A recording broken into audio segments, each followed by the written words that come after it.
It's good to be here tonight. I'm thankful for the songs that have already been sung and talking about heaven and beyond the sunset. One of these days we're going to leave this world, and we don't know when that time is. We don't know the time that the Lord is returning to take us to be with Him. But we know He is the way today. He is the only way that we can get to heaven. He's the door. He's the avenue. He's the highway. He's the ladder. He's the only way that we're going to make it to heaven. And as we sang the song, and that how that the Lord loves us, and how that it's all about Him. It's about the cross, and that's the only way. It's through the cross tonight.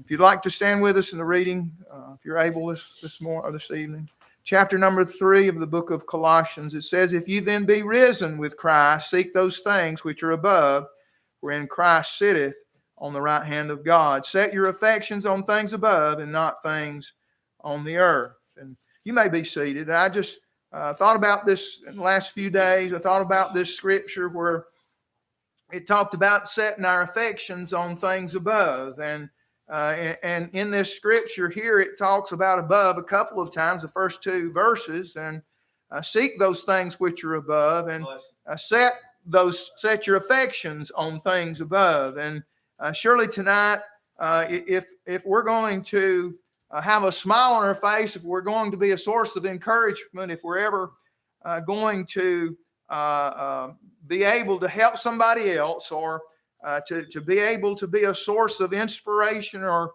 encouragement, it's surely not going to be by setting our affections on this world. It's not going to be setting our affections on something that's going to be destroyed, that fades away as we get older. The things of the world and the pleasures of the world, they seem to just kind of fade away. And I know there's a lot of folks still seeking those pleasures and seeking those things of this world, and but they don't have the glimmer that they once did.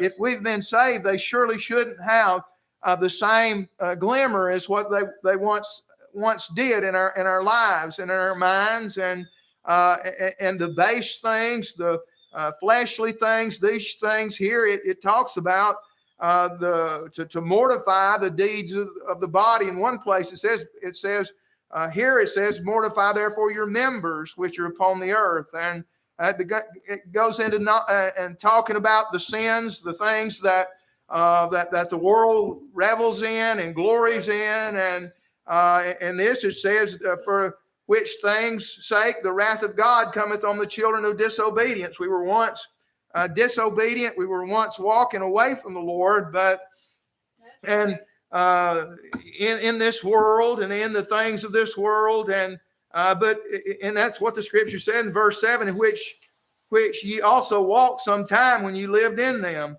And it goes on to talk about other things that we're supposed to put away: anger, wrath, and evil communications, the things that come out of our mouth, and how we're supposed to love one another rather than lie one to another. And it talks about putting on the new man, which is renewed in the knowledge after the image of Him that created him. So we're supposed to put on the new man, and put on, in the 12th verse, it talks about the bowels of mercy, kindness, humbleness of mind, meekness, long-suffering, forbearing one another, and forgiving one another, and those things. And here it says, "Above all things, put on charity, which is the bond of perfectness." And it says, let the peace of God rule in your hearts, which also you are called in one body, and be ye thankful. And it just tells us how the things that we need to do, and some of the things that we don't need to do, and to set our affections on things above. And I thought about a scripture where it talked about laying up treasures in heaven, where the thief can't steal, or and it can't corrupt. The moth can't corrupt. And surely in this world, and the things, if we're mindful of this world, these things are going to corrupt, and the pleasures will fade away, and the joys of this life will pass away. And we know this, but in here he's trying to encourage us to get our affections and lay up treasures in heaven, and to set our eyes on another world rather than this world that is not our home. If we've been saved today, this world is not our home. We're just passing through. Our treasures are laid up. The song says somewhere beyond the blue. And I began to think about the treasures in heaven, and I began to think about those things that are beyond us. And not only are we supposed to love one another and do these things, but in this life, but we have a life to come, to set our affections on heaven tonight rather than on earth that will be destroyed. And we're going to live forever, one place or another, whether in heaven or hell. And here he's trying to encourage the believers to let's get beyond this old world for a little while and begin to set our affections on things above and in heaven. And the Lord himself began to talk to the disciples. And there was a time when Jesus, before he was crucified, he began to talk to the disciples. I believe there maybe at the Last Supper, and he began to tell them that he was going to go away, and they wondered about where he was going, and some of them later on asked how to get there, and of course he began to tell them that he was the way, but he was trying to tell them that he was going away to prepare a place. I'm thankful tonight that God's got a better place for you and me. He's got some place. He told them, I'm going to go away and prepare this place for you.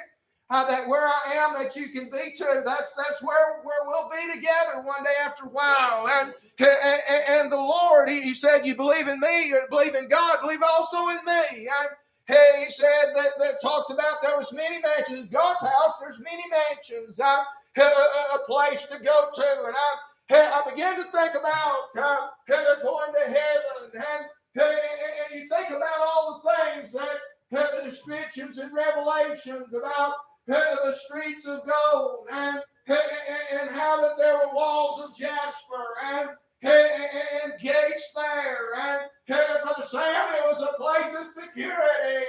And we're going to a place that'll never grow old. It'll never, ever die. It'll never. We'll never die. This place down here, the houses we got that we live in, they need painting, and the termites will get in there, and the wood will get destroyed, and the foundation sometimes, an old tree will put a root through under the foundation. It'll begin to lift up and create problems, but I'm thankful tonight that we're going to a better place than this place. And I know we'll have a new body that'll never die, and something that's eternal. And you know, when God does something, he does it well. He doesn't halfway do it. Down here, walls maybe on your house a little crooked. Maybe the steps are a little uneven, and things that we have are imperfect. But in the scriptures that I talked about, where the Lord began to tell them that he was going away, and he was trying to prepare them when he was about to die, that he wouldn't be there. I'm thankful tonight that what God does, he doesn't do in a corner. He tells us what he's going to do. He's already given us the instructions as a source of comfort. That when we get in trouble, and I know during their period of time, I'm sure that they were concerned about people coming in, and the Romans had already taken over, and the society what wasn't exactly settled as maybe it once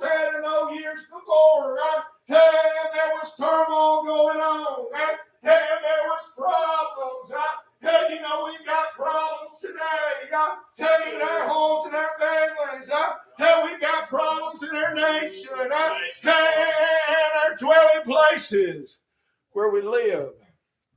We have issues with them, problems. And I know that they did during that period of time. And they had no certain dwelling place. Some of them, in the Old Testament, they wandered around. And I think about, I believe it was Abraham. They looked for a city and builder, whose builder was God.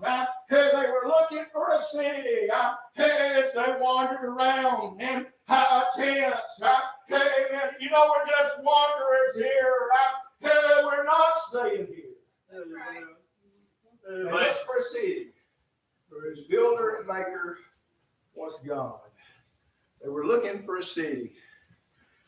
And I just thought about how that with all the turmoil and the turmoil that the disciples were about to face, that the Lord gave them some hope, gave them something to hold on to. And I thought about a scripture, and I believe it's in Proverbs. It talks about guard your heart, and with all diligence, keep your heart, with all diligence.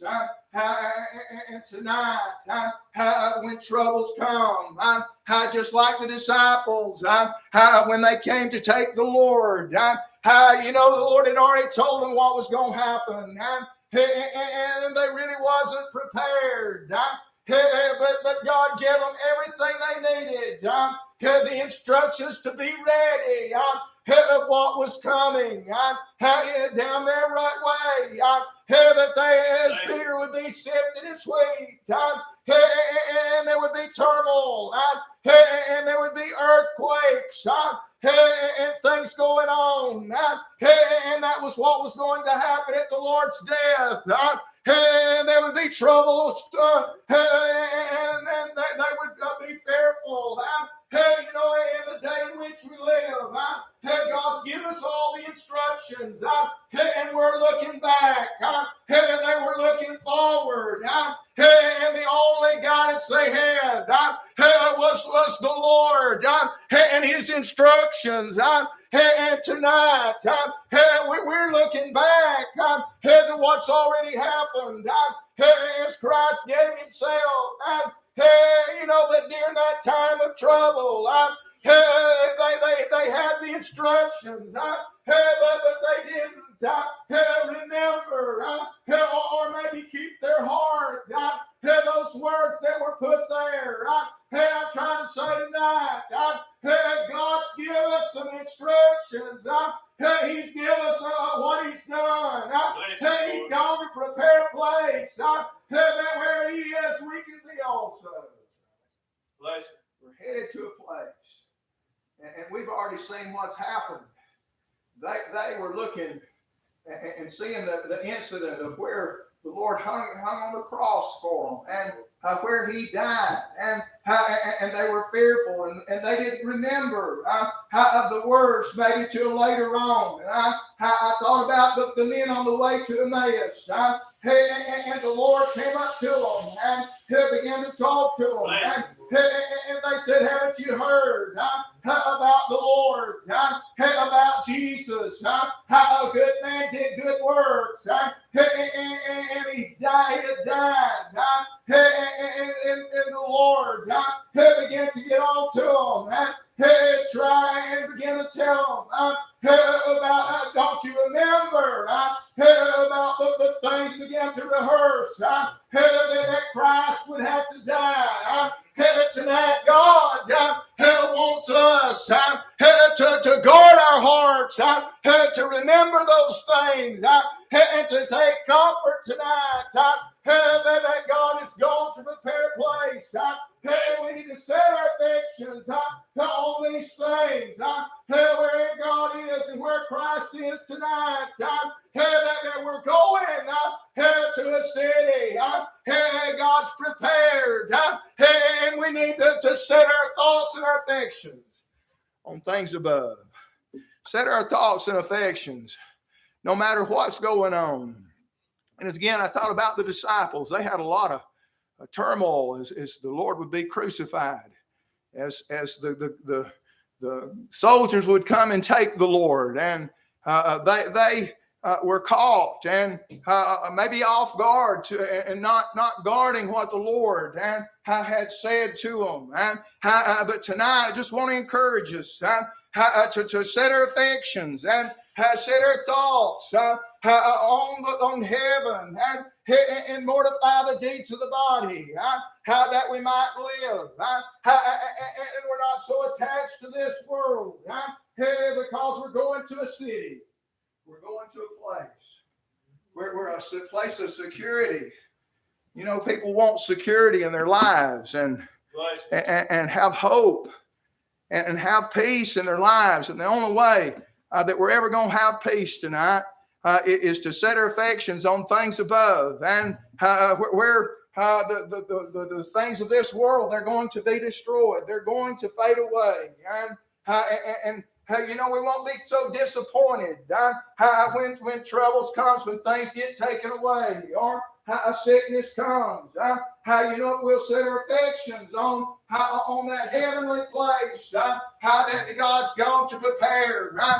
Just like the disciples. You know, if they had just thought about what the Lord had said, of what's coming, that have going to a prepared place.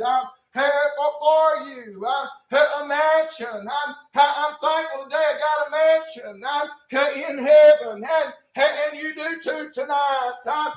You've got a place that's all yours, and nobody else's. You've got a place at the table, and it's set just for you.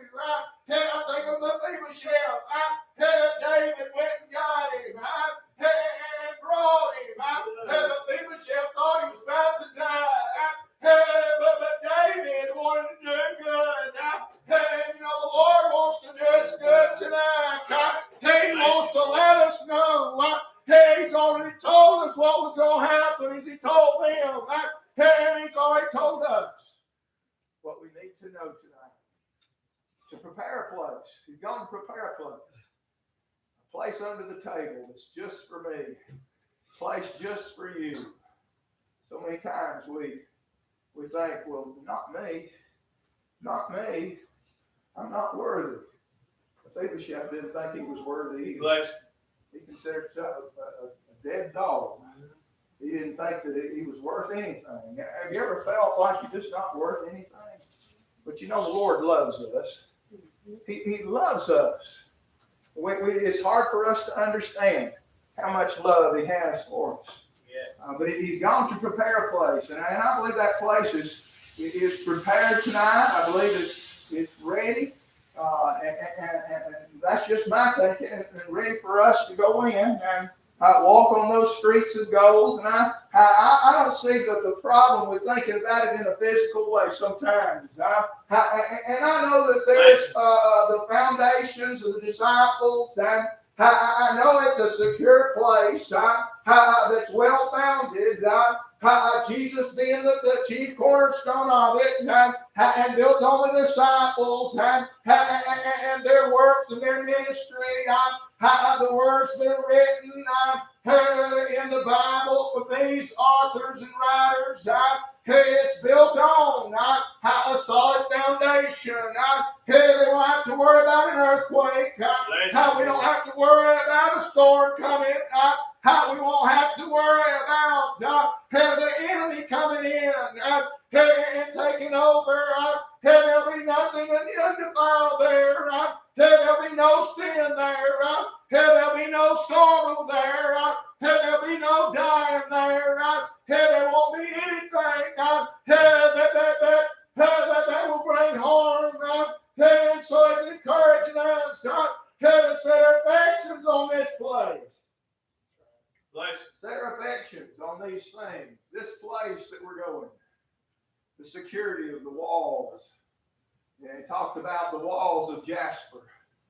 Jasper, and on the way over here, we looked at a rainbow. Sister Joyce and Risa had mentioned how beautiful it was. You know, the place is going to be a beautiful place. It's going to be a beautiful place. Bless you, yes. the different colors, and I looked up jasper, and it could be different colors, emerald and blue and red, but it was a real shiny stone. It was a real beautiful stone, and the walls, and it talked about the gates that are made of one pearl, one big old pearl, and you think about the scripture, the gates are made of pearl, and how you think of in the scripture where it talks about Christ being that pearl of great price, and Him making a way and giving us an entrance into that place, into heaven, and how we think of the largeness of it. One of the writers said it would be about 200-something yards high. You can think about several hundred feet high, and several miles. I believe there'll be plenty of room to run up down those streets of gold. The beautiful streets there. And I'm thankful tonight how that God gives us a picture of what it'll be like and how beautiful it'll be. He talked about the Lord, our God being there, and His glory, bringing His glory to it. He talked about Jesus being the light there. I'm thankful for that. And it talked about where there's no need of a candle there, and there's no need for the gates to be shut because there won't be any night there. You know, so many times we get depressed and we get down. When a lot of times we get to where when we don't like to see the darkness come on, and in the day we like the light, don't we? In fact, the light itself on our bodies, it brings it and it helps to create these chemicals that are released through our eyes and through the skin and in our bloodstream. That brings on a good feeling. I'm thankful today. I'm so thankful that the Lord has thought of all of it. He's thought of everything. There won't be any need of anything there. It'll be a place of perfect peace, perfect security, a place that you'll never want to leave because the Lord will be there Himself, the one who purchased our privilege to get there, the avenue, the way to heaven. There was no way before to get to heaven. There was never a way to get there outside of Jesus. Jesus is the only way to get to that place tonight. I just want to encourage us. I just thought about that in the last few days about how that we need to set our affections and to things above and realize that we're eternal beings and that if we've been saved tonight, that's where we're going. That's where we're going, and it'll be a beautiful place. And you think about the tabernacle that was built, and there was a lot of gold in the tabernacle there, and some of the writers began to think about, suppose, and think how that when God, the light, His light would be there, and how that it would illuminate the tabernacle, and how it would reflect the light, and how beautiful it was on the inside. Now, I'm thankful today that it's a beautiful place. It's a glorious place that we're going to tonight. I don't know, you might need to pray tonight. I'm going to ask Brother Daniel to get some song. I've just thought about the scripture to set our minds, set our affections on things above. Set our affections on things above tonight. Now I was thinking, we'll just stand up and say, "Oh Lord." I remember one time in our Bible, Sister Joyce saying that the Spirit was moving and it was a really good mountain. She said she bet that's what heaven was going to be. Wouldn't it be wonderful that we wouldn't, we're down here and now we got to wait for Sunday or wait, and you look forward to Sunday and you really look forward to Wednesday because that gets you through till Sunday, and don't have to do that anymore. So just be there. You want it?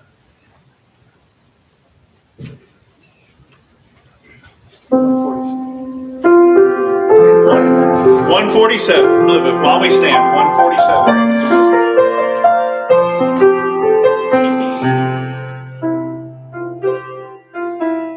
There's not a friend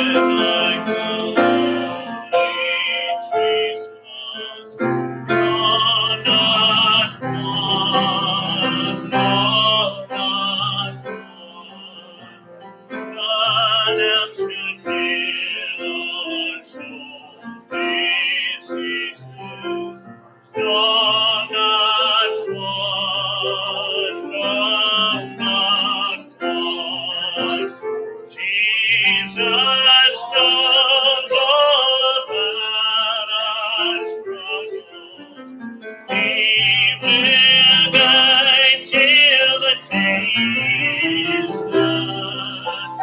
There's not a friend like the lonely Jesus. No, not one, no, not.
Day after while, we have hindrances in this life, but there won't be any hindrances at all. We'll be able to worship the Lord perfectly and completely and enjoy His presence. There won't be no fears, no anxieties, no trouble, nothing. Nothing will hinder us there. There won't be the things down here like they are there. And the Lord Himself prayed about I can't remember talking about the Lord's Prayer, how that it prayed that the Lord's will would be done as it is in heaven, so is on earth. So that's in those heavenly places that was mentioned. That's what we're talking about tonight. And I've had an occasion or two when we look back over the church and it was just like a glow, just like a glow. Every once in a while, the Lord gives us a glimpse. Anybody have any impression? Remember Sunday, I guess we'll try to visit if the weather permits, if we're able to. I think, well, actually we can't because I think Sunday's pastor calling. I believe it is. It is. It is? Okay. So, You still go visit. I'm sorry? You still go visit. Well, we could, I guess. We could.